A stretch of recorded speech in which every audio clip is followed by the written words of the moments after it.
അമേരിക്കയെ വീർപ്പ് മുട്ടിക്കുന്ന ചൈനയുടെ 5 രഹസ്യ കപ്പൽ പാതകൾ ഇപ്പോൾ പുറത്തു വന്നിരിക്കുകയാണ്. അത് ഒരു കൃത്യമായിരിക്കുന്ന വിവരങ്ങൾ ഇപ്പോഴും വന്നിട്ടില്ല. അങ്ങനത്തെ രഹസ്യമായിരിക്കുന്ന 5 കപ്പൽ പാതകൾ ചൈനക്കുണ്ട്. അതെല്ലാം ഇറാനിൽ നിന്ന് ചൈനയിലേക്ക് പെട്രോൾ കൊണ്ടുപോകാൻ ഉപയോഗിക്കുന്നു എന്നുള്ളതാണ്. നമ്മൾക്ക് ആ വിഷയവുമായിട്ട് ബന്ധപ്പെട്ട കാര്യമാണ് ഇന്നത്തെ വീഡിയോയിൽ ചർച്ച ചെയ്യുന്നത്.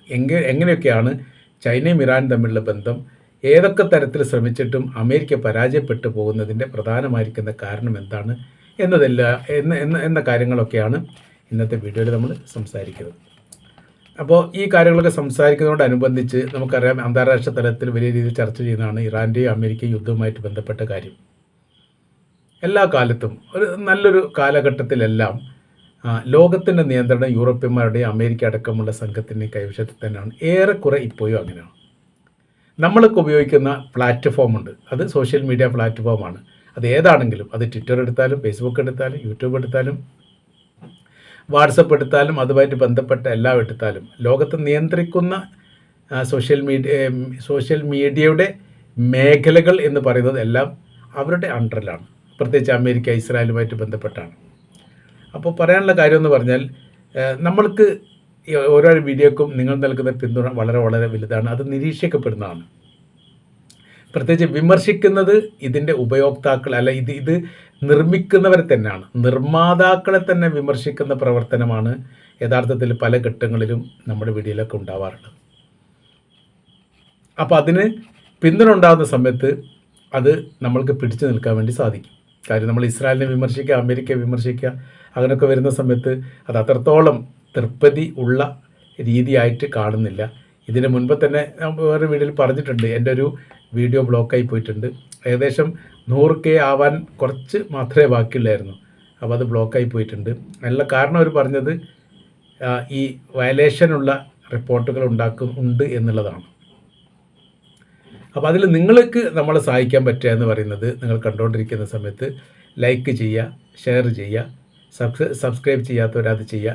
അത് എല്ലാ വീഡിയോയിലും പല വീഡിയോയിലും കേൾക്കുന്നതാണ്. അത് നിസ്സാരമല്ല, അതതിൻ്റെ നിലനിൽപ്പുമായിട്ട് ബന്ധപ്പെട്ടതാണ്. ഒരു വാഹനത്തിന് വണ്ടി ഓടിക്കണമെങ്കിൽ ഡ്രൈവർ മാത്രം മതിയോ? അത് ടയർ വേണം, അത് ആ വാഹനവുമായിട്ട് ബന്ധപ്പെട്ട എല്ലാ കാര്യങ്ങളും വേണം. ടയറിൽ കാറ്റ് വേണം, ഡീസൽ വേണം, ബ്രേക്കും ക്ലച്ചും ഗിയറും വേണം, എല്ലാം പ്രധാനപ്പെട്ടതാണ്. അതെല്ലാം കൂടി ഉണ്ടാകുന്ന സമയത്തെ വാഹനത്തിന് ചലിക്കാൻ വേണ്ടി സാധിക്കൂ. എന്ന് പറഞ്ഞ പോലെ ഇതെല്ലാം നിരീക്ഷിക്കപ്പെടുന്നതാണ്. അതിനൊക്കെ നിങ്ങളുടെ എല്ലാവരുടെയും സഹായം നിർബന്ധമായിട്ട് ആവശ്യമാണ്. അതോടൊപ്പം തന്നെ ഇതിലൊരു പരസ്യം, ഇന്നോവ കാറ് ആവശ്യമുണ്ട് എന്ന് പറഞ്ഞിട്ടുള്ള ഒരു പരസ്യം കാണാൻ വേണ്ടി സാധിക്കും. നിങ്ങളുടെ ആരുടെയും കൈവശത്തിലോ നിങ്ങളായിട്ട് ബന്ധപ്പെട്ടവരുടെ കൈവശത്തിലോ ഉണ്ടെങ്കിൽ 2000 മോഡൽ ഇന്നോവ കാറ് എനിക്ക് ആവശ്യമുണ്ട്, നിങ്ങൾ ഈ പറയുന്ന നമ്പറിൽ ഞാനുമായിട്ട് ബന്ധപ്പെടണം എന്നുള്ള കാര്യം കൂടി അറിയിക്കുകയാണ്. അപ്പോൾ ഇപ്പം നമ്മുടെ ചൈന പറയുന്ന കാര്യം, ചൈനീസ് സ്ഥാപനങ്ങളെ ലക്ഷ്യമിടുന്നതിൽ അമേരിക്കക്ക് ചൈന ഒരു താക്കീത് നൽകിയിട്ടുണ്ട്. അതിൽ നിലവിൽ 60ഓളം വ്യക്തികൾ, കപ്പലുകൾ, സ്ഥാപനങ്ങളെയൊക്കെ ഈ പറയപ്പെട്ട ബ്ലാക്ക് ലിസ്റ്റിൽ അമേരിക്ക ഉൾപ്പെടുത്തിയിട്ടുണ്ട്. അതാണ് ചൈനയെ പ്രകോപിപ്പിച്ചത്. ചൈനയിൽ പ്രതികരിക്കുകയും ചെയ്തിട്ടുണ്ട്. എണ്ണ വിൽപ്പന ആ മേഖല അതിൽ പെടുന്നുണ്ട്. ബാങ്കിങ് സംവിധാനം, ഷിപ്പിംഗ് മേഖല, പിന്നെ മൂന്നാം രാജ്യങ്ങളുമായിട്ട് ബന്ധപ്പെട്ട വ്യാപാരങ്ങൾ. ഇത് ഇറാന് എതിരെ അമേരിക്ക കൊണ്ടുവന്ന ഉപരോധത്തിൻ്റെ ഭാഗമാണ്. അതിന് സമാനമായിരിക്കുന്ന ഒരു പ്രവർത്തനങ്ങൾ ചൈനയിലേക്ക് കൂടി വ്യാപിപ്പിക്കാൻ, അത് ഘട്ടം ഘട്ടമായിട്ട്, എല്ലാ യുദ്ധമായിട്ട് ബന്ധപ്പെട്ട വിഷയം പെട്ടെന്നുണ്ടാകുന്നതല്ല, അത് ഘട്ടമായിട്ടുണ്ടാകുന്നതാണ്. നമ്മൾ ഇപ്പോഴത്തെ യുദ്ധം എന്ന് പറയാൻ എന്ന് തുടങ്ങിയിട്ടുണ്ട്, ഏകദേശം 6 മാസത്തോളമായില്ലേ. അത് പൊടുന്നനെ ഉണ്ടായതാണോ? അല്ല, അതിനൊരു അവസാനമില്ലാത്ത രീതിയിൽ ഇപ്പോൾ നീങ്ങിക്കൊണ്ടിരിക്കുന്നു എന്ന് നമുക്ക് അറിയാൻ വേണ്ടി സാധിക്കും. അങ്ങനെയാണ് ഓരോന്നും ലോക രാജ്യങ്ങളുമായിട്ട് ബന്ധപ്പെടുന്ന സമയത്ത് അവർ ഉണ്ടാക്കുന്ന രീതി എന്ന് പറഞ്ഞാൽ ഇങ്ങനെ തന്നെയാണ്. പിന്നീട് അത് വലിയൊരു യുദ്ധമായിട്ട് മാറും. അതിൻ്റെ പരിണത ഫലം ലോകം മുഴുവനും യുദ്ധം ഉണ്ടാവാതിരിക്കട്ടെ, ഏത് തരത്തിലുള്ള യുദ്ധം ഉണ്ടായാലും നമ്മളെ ബാധിക്കും. നമ്മളിപ്പോൾ അത് ബാധിച്ചല്ലോ, സാരമായിട്ട് ബാധിച്ചിട്ടുണ്ട്. സർവ്വ മേഖല ബാധിച്ചു. ഹോട്ടലിൽ ചായ കുടിക്കാനുള്ള പൈസ പോലും ഇപ്പോൾ കൂടി. എന്താ കാര്യം? പെട്രോളത്തെ വില കൂടി. അപ്പോൾ ഒരു മിമിക്രി പറഞ്ഞ പോലെ പെട്രോളത്തിലാണോ ചായ ഉണ്ടാക്കുന്നത് ചോദിക്കും.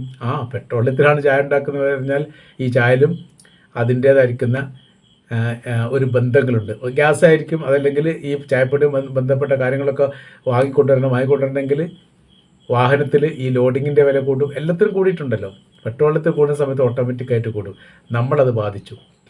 നമ്മളിപ്പോൾ ഇറാനുമായിട്ട് യുദ്ധത്തിനില്ല, അമേരിക്കയുമായിട്ട് യുദ്ധത്തിനില്ല, ഇസ്രായേലുമായിട്ട് യുദ്ധത്തിനില്ല, എന്നാലും ബാധിക്കപ്പെട്ടിട്ടുണ്ട്. അപ്പോൾ യുദ്ധം ഒരിക്കലും ഒരു ശാന്തത നൽകില്ല. പ്രയാസവും മാനസിക ബുദ്ധിമുട്ടും മാത്രമേ നൽകൂ. ഉണ്ടാവാതിരിക്കട്ടെ, അവസാനിക്കട്ടെ എന്ന് നമുക്ക് പറയാം. അപ്പോൾ അമേരിക്കക്കെതിരെ, അതായത് ഇറാനിൽ നിന്ന് ചൈനയിലേക്ക് പെട്രോളിയം കൊണ്ടുപോകാൻ വേണ്ടിയിട്ട് 5 രഹസ്യ റൂട്ടുകൾ പ്രഖ്യാപിച്ചിട്ടുണ്ട്. അത് പ്രഖ്യാപിച്ചിട്ടുണ്ട്, അങ്ങനെ ഉണ്ട് എന്ന് കണ്ടെത്തിയിട്ടുണ്ട്. അതിൽ പറയുന്ന കാര്യം ഇങ്ങനെയാണ്. ഒന്നാമത്തെ നമ്മൾ നോക്കുന്ന സമയത്ത് ഹോർമുസ് കടൽ, അതായത് പേർഷ്യൻ കടലിൽ നിന്നാണ് കാര്യമായിട്ട് പെട്രോളിയം മറ്റു ലോക രാജ്യത്തേക്ക് വിതരണത്തിനെത്തുന്നത്. പേർഷ്യൻ കടൽ, അത് പേർഷ്യൻ ഗൾഫ്, അവിടുന്ന് ഹോർമുസ് കടൽ, പിന്നീട് ഗൾഫ് ഓഫ് ഒമാൻ, പിന്നീട് അറേബ്യൻ കടൽ, അത് കഴിഞ്ഞാൽ ഇന്ത്യൻ മഹാസമുദ്രം, പിന്നീട് മലാക്ക കടലിടുക്ക് കഴിഞ്ഞിട്ട് ചൈനീസ് തുറമുഖത്തേക്ക് എത്തും.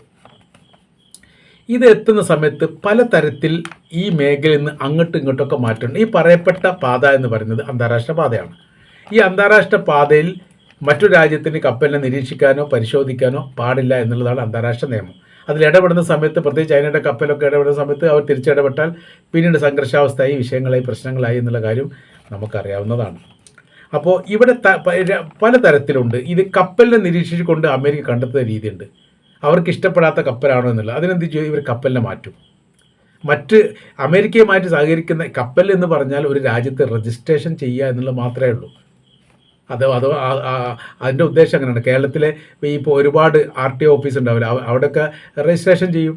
ആ രജിസ്ട്രേഷൻ ചെയ്യുന്ന എല്ലായിടത്തും ഉപയോഗിക്കാമല്ലോ. ഇനി കർണാടക, തമിഴ്നാട്, മഹാരാഷ്ട്ര, ഈ മറ്റ് പല സംസ്ഥാനങ്ങളിലുള്ള വാഹനങ്ങൾ ഇവിടെ ഉപയോഗിച്ചൂടെ? രജിസ്ട്രേഷനാണ് പരിശോധിക്കുക, നോക്കുന്ന രജിസ്ട്രേഷനാണ്. അത് മാത്രമാണ് ഇവിടുത്തെ വിഷയം. രജിസ്ട്രേഷൻ മാറ്റും. മാത്രമല്ല, കപ്പലിൽ നിന്ന് കപ്പലിലേക്ക് ഷിഫ്റ്റ് ചെയ്യുന്നൊരു സംവിധാനമുണ്ട്, അങ്ങനെയും ചെയ്യും. ഒരു കടൽ, നമ്മളിപ്പോൾ പേർഷ്യൻ ഗൾഫിൽ നിന്ന് ഹോർമുസ് കടൽ കടന്ന് ഗൾഫ് ഓഫ് ഒമാനിലേക്ക് എത്തി, അവിടുന്ന് കഴിഞ്ഞ് അറേബ്യൻ കടലിലേക്കോ ഇന്ത്യൻ മഹാസമുദ്രത്തിലേക്കോ എത്തുന്ന സമയത്ത് ഈ കപ്പലിൽ നിന്നുള്ള വസ്തുക്കൾ അടുത്ത കപ്പലിലേക്ക് ഷിഫ്റ്റ് ചെയ്യുക, മാറ്റുക. വലിയ സാമ്പത്തികം ഉള്ളതാണ്, പക്ഷേ എത്തുന്ന സമയത്ത് വലിയ സാമ്പത്തിക ലാഭം ഉണ്ടാവുമല്ലോ. നഷ്ടമില്ലാതെക്കാൻ വേണ്ടി അങ്ങനെ പ്രവർത്തി ചെയ്യണം. അങ്ങനെ കൺഫ്യൂഷൻ ആക്കുവാരെ അമേരിക്കയെ. അതാണ് ഒന്നാമത്തെ പാത നമ്മൾ പറയുന്നത്. രണ്ടാമത്തത് ചബഹാർ തുറമുഖം. അത് ഇന്ത്യയും ഇറാനും തമ്മിൽ സംയുക്തമായ രീതിയിൽ ഉണ്ടാക്കപ്പെട്ടാണ് ചബഹാർ തുറമുഖം. അതിൻ്റെ എല്ലാ രീതിയിലെ പ്രവർത്തനത്തിനും ഇന്ത്യയുടെ തൊഴിലാളികൾ അവിടെ എത്തിയെന്നൊരു പ്രത്യേകതയുണ്ട്. ഇന്ത്യ ഇറാൻ തമ്മിൽ വലിയ സൗഹൃദ ബന്ധമാണ്. ആ ബന്ധം ഇപ്പോൾ നിലനിൽക്കുന്നു.